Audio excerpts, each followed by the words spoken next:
Саламатсыздарбы китеп окуучулар. Бүгүн биз ар бир күнгө бир аят, бир хадис, бир окуя китебинин 10-күнүнөн баштап окуйбуз.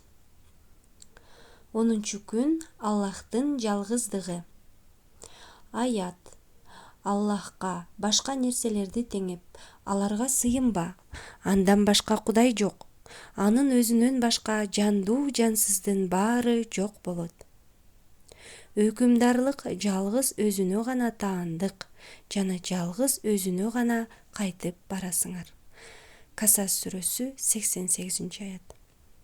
Хадис. Аллах ла илаха иллаллаху валлаху акбар деген адамдын эч болбогондо 1/4 бөлүгүн тозоктон куткарат. Кимде ким бул сөздү 2 жолу айтса, анда Аллах аны тозоктон толугу менен куткарат. Окуя.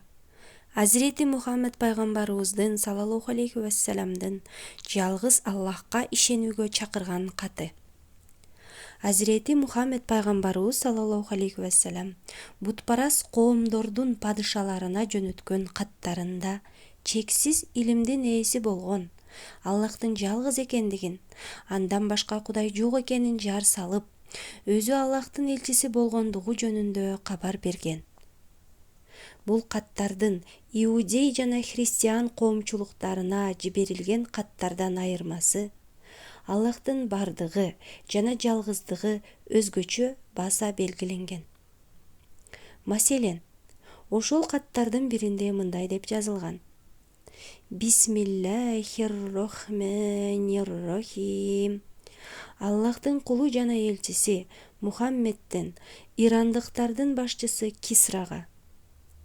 Саламымды акыйкат адал жолдо жүргөн, Аллахка жана анын элчисине ишенген, Аллахтан башка Кудайдан жок экенине, анын жалгыз жана теңдешсиз экендигине, Мухаммеддин анын кулу жана элчиси экендигине ишенгендерге жолдоймун.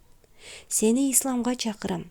Анткени мен жандуунун баарына эскертүүчү катары Аллахтын капырларга болгон өкүмүн жеткирип, толуктоо максатында бүтүндөй адамзатына жиберилген Аллахтын элчисимин.